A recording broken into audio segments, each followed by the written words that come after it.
أعوذ بالله من الشيطان الرجيم بسم الله الرحمن الرحيم Bismillahirrahmanirrahim. Assalamualaikum warahmatullahi wabarakatuh. Alhamdulillah wassalatu wassalamu ala rasulillahi la hawla wa la quwata illa billah amma ba'du. Ayuhat talibat rahimani wa rahimakunallah. Alhamdulillah, segala puji bagi Allah Subhanahu wa taala, limpahan nikmat yang diberikan kepada kita yang tidak terhitung, dan kita alhamdulillah bersua kembali dalam pembelajaran al-hadis. Nah, kita lanjutkan pembahasannya yang mana pada pertemuan atau sesi sebelumnya sudah menginjak ke kitab Shadaq dan kita sudah membahas muqaddimahnya. Kita selanjutnya akan membacakan hadis yang ke-310. Itu an Anas bin Malik radhiyallahu anhu anna Nabiy sallallahu alaihi wasallam ataqa Safiyata, bahwasanya Nabi sallallahu alaihi wasallam membebaskan Safiyah, wa ja'ala yadqaha sadaqaha, dan menjadikan pembebasannya itu sebagai maharnya. Rawal Bukhari wa Muslim. Suma al-makna al-ijmali, makna secara global, kanat Safiyatu bintu Huyai, bahwasanya Safiyah bintu Huyai ahadu zu'ama'i Bani An-Nadir, yang mana Huyai ini adalah salah satu pemimpin dari Bani Nadir. Wa kanat zaujata Kinanata ibni Abi al-Haqiq, dan beliau Safiyah ini adalah dulunya istri dari Kinanah bin Abi al-Haqiq. Faqutila anha yauma Khaybar, kemudian dia terbunuh pada waktu perang Khaybar. Waqad fatahan Nabi sallallahu alaihi wasallam Khaybar anwatan, bahwasanya Nabi telah menaklukkan Khaybar secara dengan cara kekerasannya. Wasara an-nisa'u was-sibyanu ariqa alil muslimin bimujarrad as-sabyi, maka wanita-wanita dan anak-anak itu menjadi budak kaum muslimin ya dengan penyanderaan, ya mereka disandera.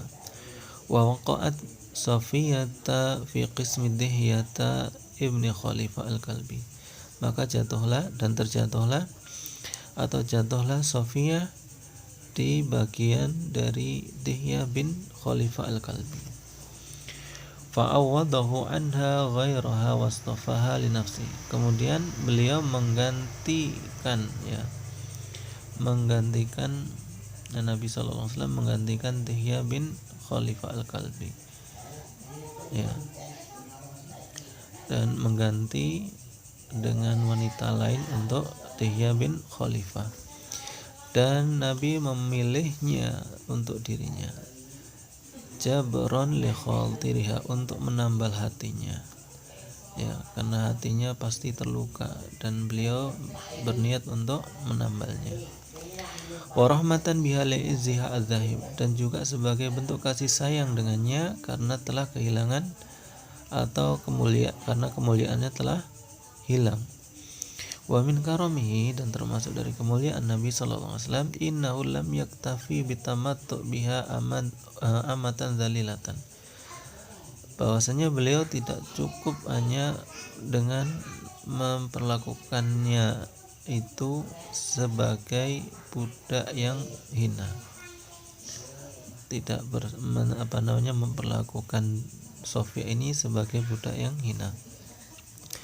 Bal rafa'a sya'naha, tetapi beliau mengangkat kedudukannya, biinqadhiha min dzullir riqi, dengan membebaskannya atau menyelamatkannya dari kehinaan perbudakan. Wa ja'alaha ihda ummahatil mu'minin, dan menjadikannya sebagai salah satu ummahat al-mu'minin, jadi termasuk dari ummul mu'minin. Wadzalika, dan itu annahu a'taqaha wa tazawwajaha wa ja'ala yadqaha sadaqaha, bahwasanya beliau telah membebaskannya dan menikahinya dan menjadikan pembebasannya itu sebagai maharnya. Tsumma ma yu'khadhu minal hadis, kesimpulan hadis ini, al-awwal jawazu itqi ar-rajuli amatahu, bolehnya seorang laki-laki membebaskan budaknya. Wa ja'ala itqaha shadaqan laha, dan menjadikan pembebasan itu sebagai mahar baginya. Wa takunu zaujatuhu, maka setelah itu dia budak perempuan itu akan menjadi istrinya. Summa asani annahu la yushtaratu lidzalika idnuha wala syuhudun, dan bahwasanya hal itu tidak disyaratkan untuk pernikahannya itu izinnya, dan juga tidak perlu saksi, wala wali, dan tidak pula ada wali. Kama la yustaratu at-taqayyud bil lafzil inkah, dan juga tidak disyaratkan mengikatnya itu dengan lafaz nikah, wala at-tazwid, dan juga tidak dengan menikahkannya, maksudnya dengan lafaz menikahkannya. Suma asalis fihi dalilun ala jawazu kauni as-sadaq manfaatan diniyatan au dunyawiyatan. Di dalamnya ada petunjuk bolehnya macam sodak atau macam mahar itu yang bersifat manfaat dunia ataupun duniawiyah. Summa asalis fi dalilun ala jawazi ar-rabi' ar-rabi' wa fi misli hadhi al-qissah fi zawajin Nabi sallallahu alaihi wasallam. Dan di semisal kisah ini dalam hal pernikahan Nabi sallallahu alaihi wasallam, ma yadullu ala kamali ra'fatihi wa syafaqatihi, yang menunjukkan kesempurnaan kasih sayang dan belas kasihan beliau. Wa amaluhu bima yaqul, dan juga amalannya sesuai dengan ucapan beliau. Haitsu qala, yang mana beliau mengatakan, irhamu aziza qaumi dzullin, kasihanilah pemimpin suatu kaum yang sedang terhina. Fahadhihi armalatun faqadat abaha ma'a usra bani Quraidah al-maqtulin, dan janda ini maksudnya adalah Safiyah telah kehilangan bapaknya bersama keluarganya Bani Quraidah yang telah terbunuh.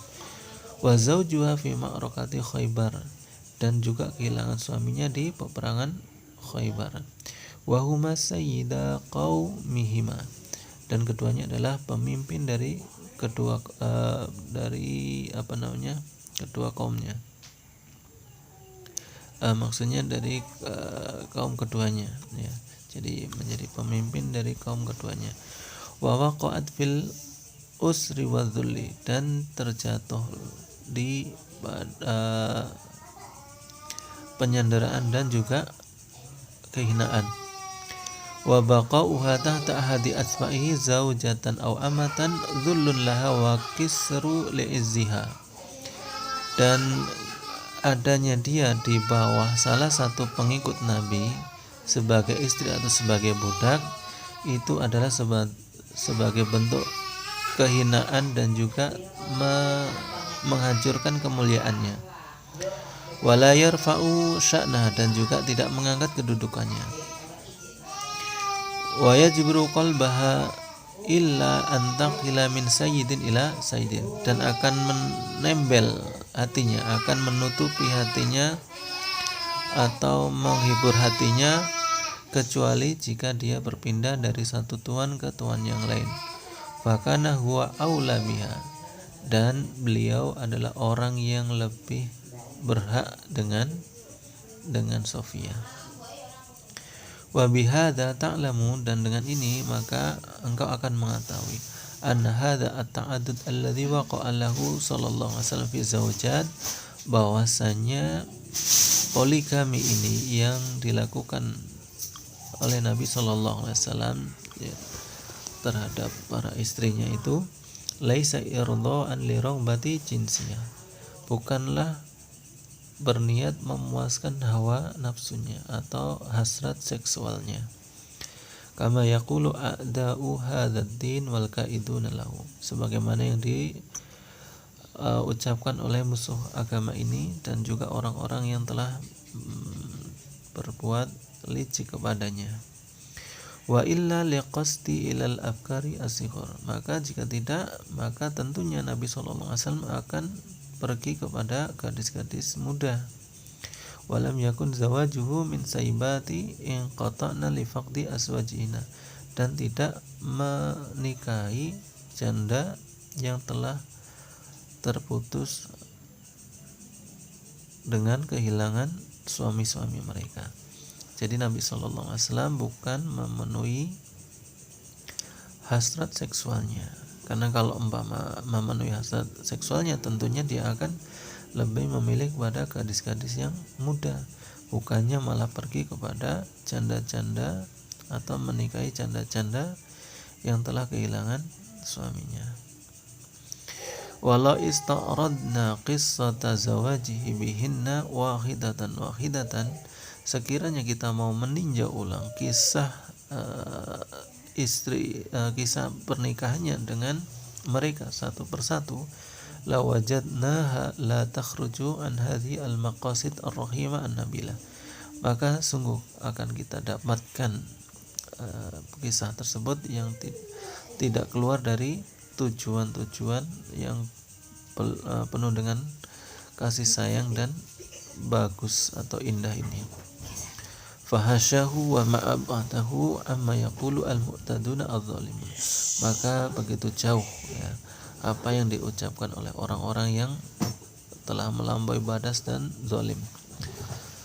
Wa qad sanafa fi hadha al-mawdu' adadun minal kuttabi al-muhaddisina mislu Abbas Mahmud al-Aqad wa bintu Asy-Syati, dan telah mengarang dalam tema ini atau judul ini sebagian dari para penulis yang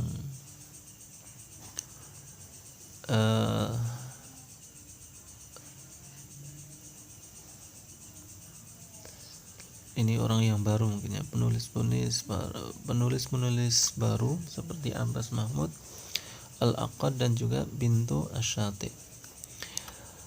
Taib ayuhat talibat rahimani wa rahimakunallah, demikianlah pembahasan hadis pada sesi kesempatan kali ini, semoga bermanfaat. Marilah kita tutup dengan doa kafaratul majlis. Subhanakallahumma wa bihamdika asyhadu an la ilaha illa anta astaghfiruka wa atubu ilaik.